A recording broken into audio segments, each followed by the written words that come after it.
Olá, bem-vindo ao Café com Cavanha. Estamos hoje com Rafael Feldman. Rafael é advogado e fundador da R. Feldman Advogados, focado em questões ambientais e petróleo e gás. Temos o prazer de ouvi-lo hoje sobre o modelo ambiental legal brasileiro. Boa tarde, Rafael. Boa tarde, Cavanha. Um prazer estar aqui com você mais uma vez e poder contribuir no saudoso Café com Cavanha. Uma honra para mim. Obrigado, muito obrigado. Um prazer estar com você também, Rafael. Poderia, Rafael, de forma resumida, contar a sua trajetória profissional e suas atribuições atuais? Claro. Cavanha, eu sou advogado com 12 anos de formação, né? E desde antes aí da minha graduação eu já atuo na área ambiental, né? Comecei a advogar especificamente para a área ambiental no ano de 2006 e, consequentemente, ao longo dessa minha trajetória, eu fui também me especializando na indústria de petróleo e gás, né? Eu acho interessante comentar, porque quando eu comecei a advogar na área ambiental, isso há quase 13 anos atrás, aí, vamos dizer, eram poucos os profissionais, né, que estavam na área, e você não tinha essa não necessitava. E hoje é muito normal você ver advogados ambientais dos mais variados setores, e eu posso dizer hoje que o meu principal foco é na indústria de petróleo e gás. Então, digo isso. Fiquei aí 12 anos, quase 12 anos trabalhando na área ambiental dentro de um grande escritório de advocacia. Alternei a minha formação entre São Paulo e Rio, morei nas duas cidades. E desde junho do ano passado resolvi aí tomar o meu próprio caminho, abrir meu próprio escritório com esse foco exatamente, e muito feliz com os resultados. Tá ótimo, muito bom. Rafael, eu vou fazer uma afirmação, e eu não sei se ela está correta ou não, e aí você, então, por favor, critica, né? Recentemente tivemos acidente de Samarco, depois agora o da Vale, recentemente, e o que mais se fala é se teve ou não fiscalização. Como se fosse seguro e correto, teve fiscalização, está tudo certo, não teve fiscalização, não está tudo certo. E a minha maneira de pensar, esse é um modelo invertido, né? Quer dizer, trabalhar na consequência. E o projeto, a construção, o conceito, então, é um modelo mental focado na fiscalização, é isso que nós temos? Eu concordo plenamente com o que você coloca, Cavanha. Eu acho que a sua afirmação ela é muito, muito clara e muito perspicaz. E te digo por quê. No Brasil, a gente tem um grande vício na cultura de comando e controle.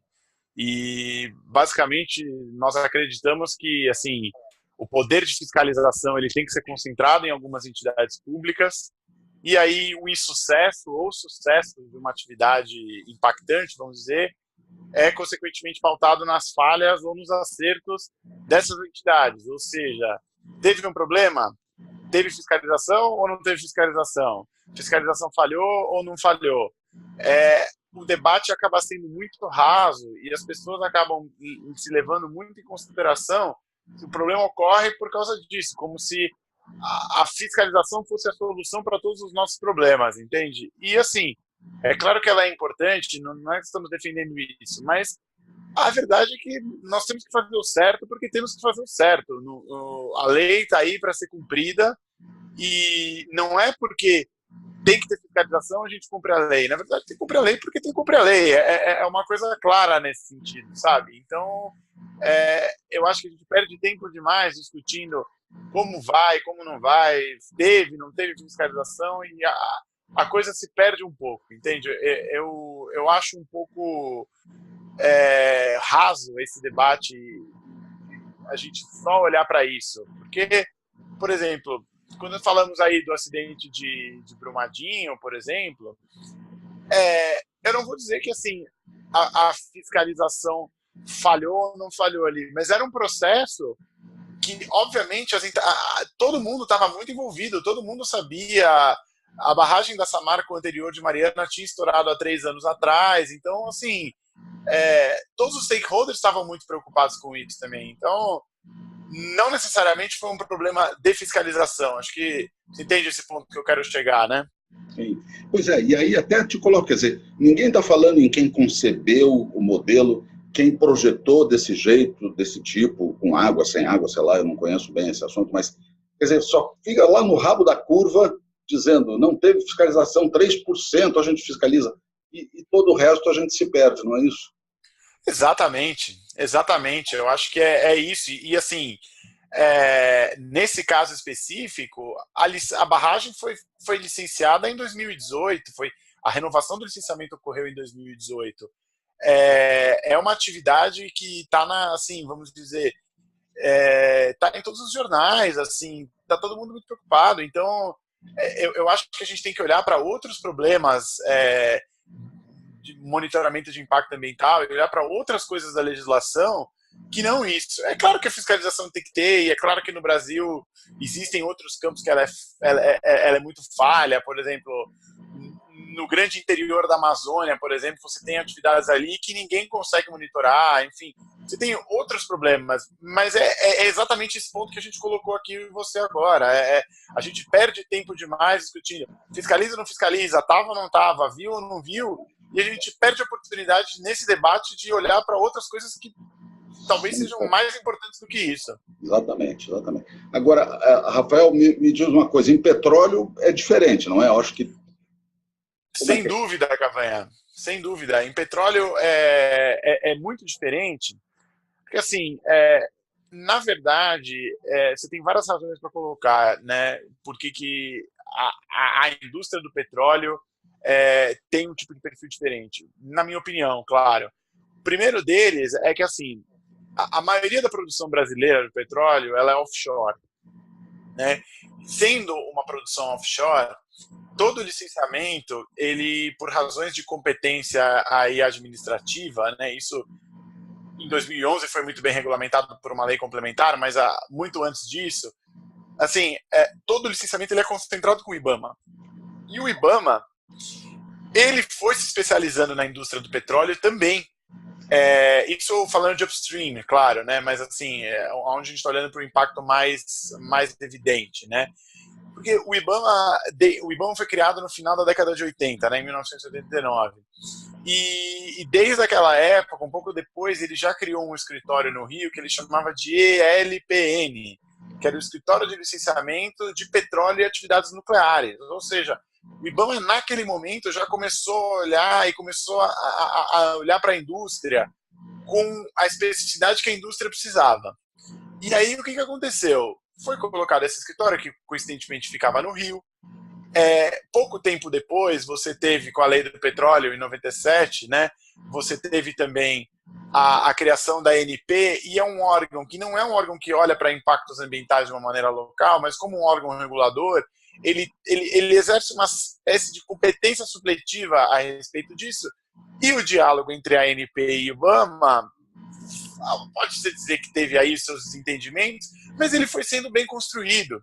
E isso para a indústria foi muito bom. Você também, por outro lado, Cavanha, eu acho assim, teve acidentes no Brasil? Claro que teve. Teve, né, Baía de Guanabara no começo dos anos 2000, Araucária, você teve a P-36, teve Frade em 2011. Enfim, você teve uma série de incidentes aí, mas, independentemente disso, a indústria foi aprendendo. E eu acho que, assim, dentro da minha expertise, do que eu pude acompanhar a evolução da indústria e a sua relação com a situação de controle ambiental, sob o ponto de vista da administração pública, cada acidente foi deixando a indústria mais preocupada e mais, assim, autofiscalizatória, assim, né? E o próprio acidente também de Macondo, nos Estados Unidos, em 2010, né, o Deepwater Horizon da BP, ele também deu uma boa estressada na indústria. Então, todo mundo foi olhando para isso. E eu acho que, assim, ao mesmo tempo, na medida em que a indústria de petróleo e gás do Brasil, além da Petrobras, ela é muito multinacional, né, o caráter dela multinacional é muito gritante, as experiências lá de fora dos acidentes que ocorreram em outras circunstâncias são replicadas aqui nas práticas locais.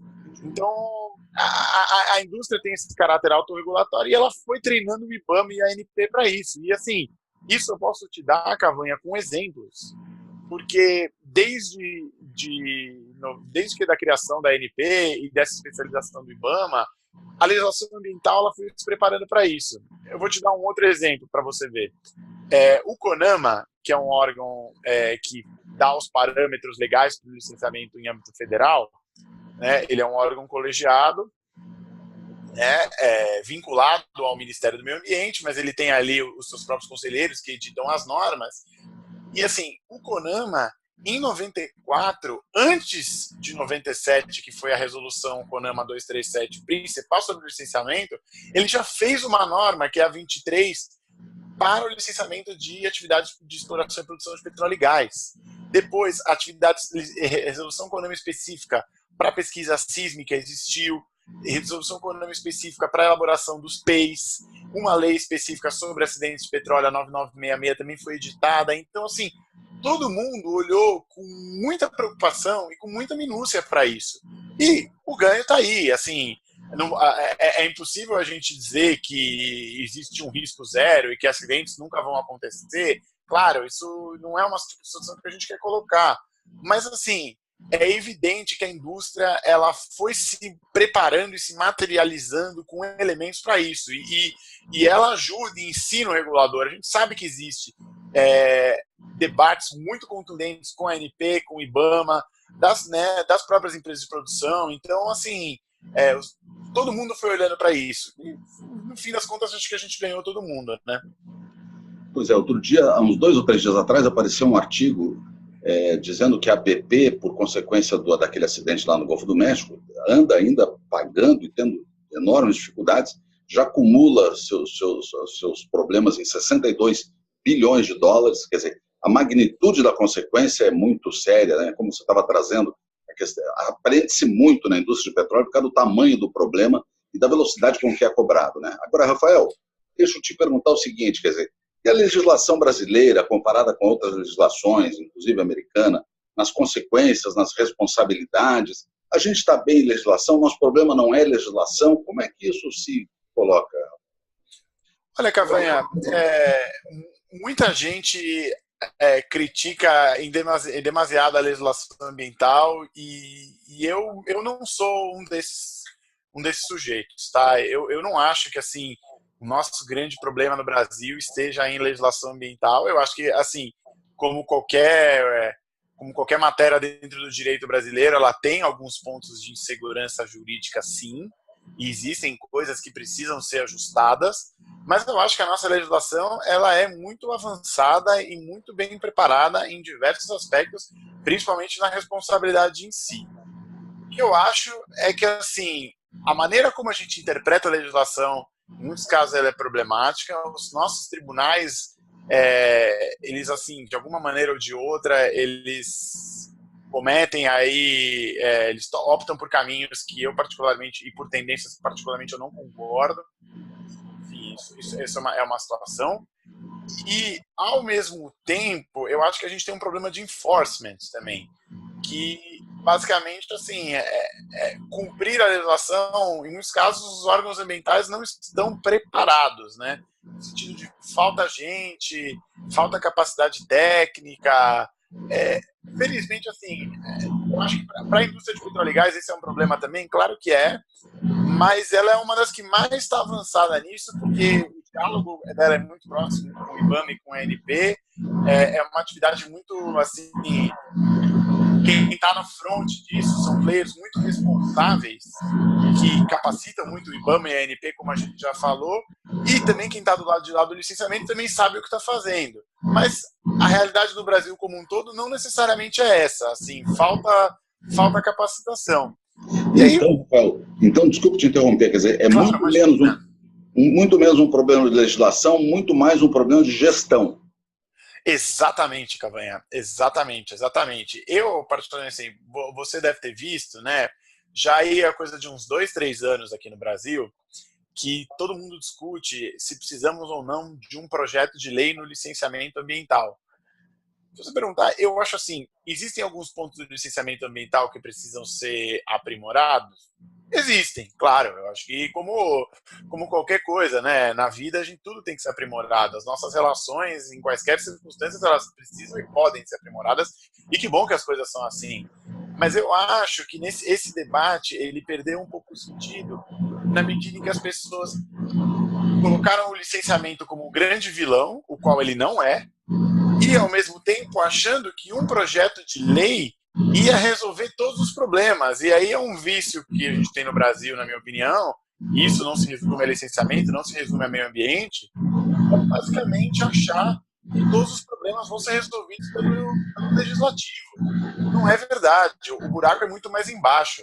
A gente precisa ter uma legislação inteligente, mas a gente precisa também ter órgãos capacitados e a gente precisa ter também, Cavanha, uma coisa que eu acho que no Brasil ainda a gente está para trás, que é o ente licenciador, ele não pode ter medo de dar licença. Ele tem que ter, assim, ele tem que ter segurança que ele está dando uma canetada e que está tudo bem, porque existe um ponto de que o nosso licenciador, em muitos casos aqui, por ter medo de ser responsabilizado criminalmente, ele tem medo de autorizar uma atividade, né? E aí, às vezes também tem o medo de punir, o medo de dar uma atuação por interferir em aspectos políticos. Mas essas coisas a gente precisa acabar, entende? Agora, e aí você pega um voo para Brasília, do lado direito do seu banco está o ministro de Minas e Energia, do lado esquerdo o ministro do Meio Ambiente. E eles te perguntam, Rafael, me dê 3 sugestões para meio ambiente e análise de petróleo. O que você diria para eles? Olha, muito bom esse ponto, Cavé. Eu acho que assim, o primeiro ponto que eu diria para eles é, olha, vamos aprimorar o licenciamento ambiental, mas com algumas reformas pontuais, sem precisar de um projeto de lei que mude a caracterização de tudo que está aí, né? Acho que a gente não precisa disso. E uma das minhas sugestões, eu acho a seguinte, é alterar o artigo 69 da Lei de Crimes Ambientais. E aí eu vou te explicar o porquê. A Lei de Crimes Ambientais, ela fala que conceder licença em desacordo com a legislação ambiental é um crime, tanto um crime em caráter culposo como em caráter doloso. E aí, aonde está o pulo do gato nessa questão? Um desses projetos de lei, o 3729, ele visa retirar essa possível caracterização do crime culposo. Por quê? Sim, vamos dizer, o que é conceder uma licença em desacordo com a legislação ambiental? É um tipo muito aberto, Cavanha. É uma coisa muito difícil, é uma legislação muito técnica, muito complexa, são várias razoáveis, você tem vários princípios que são aplicados, você lida com uma incerteza técnica muito grande, que faz com que, basicamente, existam cenários de incerteza. Então, às vezes, assim, achar que o fiscal pode ser responsabilizado por isso, por um aspecto de, assim, que seria a imperícia, a imprudência ou negligência, às vezes você coloca a faca no pescoço desse cidadão e ele fica com medo de dar licença, sabendo depois que ele pode ser preso. E, consequentemente, no caso, ele é preso e o órgão ambiental ainda não paga o advogado. O procurador não pode. O procurador do órgão ambiental não pode representar criminalmente o técnico. Então, você imagina o técnico ali morrendo de medo de dar uma licença, e a gente está falando de um técnico bem intencionado, claro, mas é que eu acho que o mal intencionado, o que age dolosamente, ele vai continuar sendo preso, porque não estamos falando aqui em tirar a responsabilidade dolosa, e sim a culposa. Eu acho que isso já ajudaria muito, Cavanhaque. Essa é a minha primeira sugestão. Já que você me deu a possibilidade de falar para as autoridades públicas 3, eu vou colocar mais outras 2, né? Eu acho que, assim, olhar para o orçamento dos órgãos ambientais é importante também, tá? Porque o que acontece, Cavanha? Falta gente, falta estrutura, e como é uma atividade de muita incerteza, ela também é uma atividade, assim, de alta capacidade técnica. Então, assim, o processo de licenciamento, ele precisa ser muito bem estudado, ele precisa ser muito bem analisado, ele não é um processo mecânico, porque você lida com muitos interesses ali. Então, assim, infelizmente, a gente sabe que são tempos de austeridade que vivemos, e a austeridade, ela é importante também, claro, mas se a gente não olhar para a capacitação desse pessoal, para a contratação de funcionários e tudo mais, vai ficar difícil, porque a gente precisa dessas pessoas ali. Essa essa é a minha segunda sugestão. Eu acho que não dá para a gente achar que corta o orçamento. E dentro disso, os órgãos ambientais, olhando para isso, Cavanha, a gente pode ser mais inteligente, assim, no sentido de, tudo bem, não necessariamente só contratar pessoas, mas assim, se o processo for cada vez mais eletrônico no licenciamento ambiental, ele vai ser muito melhor, porque todo mundo vai ter acesso aos dados, as informações vão tramitar muito melhor, muito mais fácil. E assim, no IBAMA isso já é uma realidade, mas em outros órgãos não é. Então, esse investimento em capacitação e inclusive em tecnologia de informação ajudaria muito também. E a minha terceira sugestão, que eu acho, Cavanha, é o seguinte, é olhar para a destinação das multas. Porque o que acontece? Hoje, a gente sabe que o IBAMA autua, ele tem poder de polícia, né? Só que o buraco para onde as multas ambientais estão indo é um buraco desconhecido, vamos dizer assim, as multas quando são pagas, né? Agora existe um programa de conversão de multas no IBAMA que se tenta aplicar, isso talvez melhore um pouco. Mas a verdade é que mesmo olhando para o Brasil como um todo, não olhando só para o IBAMA, mas para os órgãos ambientais no geral, você tem que, assim, efetivamente garantir que o dinheiro que está sendo pago de uma multa ambiental ele seja revertido para a conservação do meio ambiente. Porque isso, de alguma maneira, até você pode trabalhar esses sistemas de conversão no país todo, porque, assim, vai fazer muito mais sentido quando uma multa for aplicada, né, o recurso dela for destinado para um projeto de conservação. Acho que vai dar uma transparência muito melhor e, ao mesmo tempo, aqueles que contestarem multas, por sua vez, aqueles que não contestarem as multas e decidirem por pagar, vão saber que a destinação está sendo feita para o meio ambiente, podem inclusive dizer isso, eu estou preferindo pagar uma multa porque eu sei que não vai. Porque hoje todo mundo contesta, não só pelo fato de que as multas são altas, ou vou levar para o judiciário, tem muita insegurança levar no judiciário, o que você paga de juros por deixar um processo muitos anos é grande. Mas muita gente briga no judiciário porque, assim, se soubesse que o valor ia ser revertido para o meio ambiente, você poderia até aproveitar isso para uma maneira de mitigar os próprios impactos que o seu empreendimento traz. E ninguém está olhando para isso, ninguém pensa nisso. Então, essa seria a minha terceira sugestão. Eu acho que se a gente resolvesse esses 3 pontos, os avanços enormes, Cavanha, e não são difíceis, entendeu? Não são coisas complicadas a ser resolvidas, entendeu? É um pouquinho de vontade política, mas dá para fazer. Tomara que o voo seja longo, para você poder conversar isso, explicar direitinho, para até eles sacarem essas coisas todas. Muito bom. Rafael, acho que a gente cobriu de forma bem interessante aí, os acidentes, os problemas, a legislação, a questão do petróleo, que é um pouco diferente, mais adiantada. Bem legal, muito bom. Muito obrigado. Maravilha. Queria agradecer pelo tempo, pela conversa, Rafael Feldman. Muito obrigado. Maravilha, Cavanha. É um prazer enorme estar aqui com você. Eu sou fã do seu canal, fã incondicional do canal Café com Cavanha. Assisto e aprendo muito com todos os vídeos e fico lisonjeado de poder contribuir com você aqui. Muito bom, muito obrigado. Boa tarde. Valeu. Então. Boa tarde. Boa tarde e um abraço. Obrigado. Boa tarde a todos.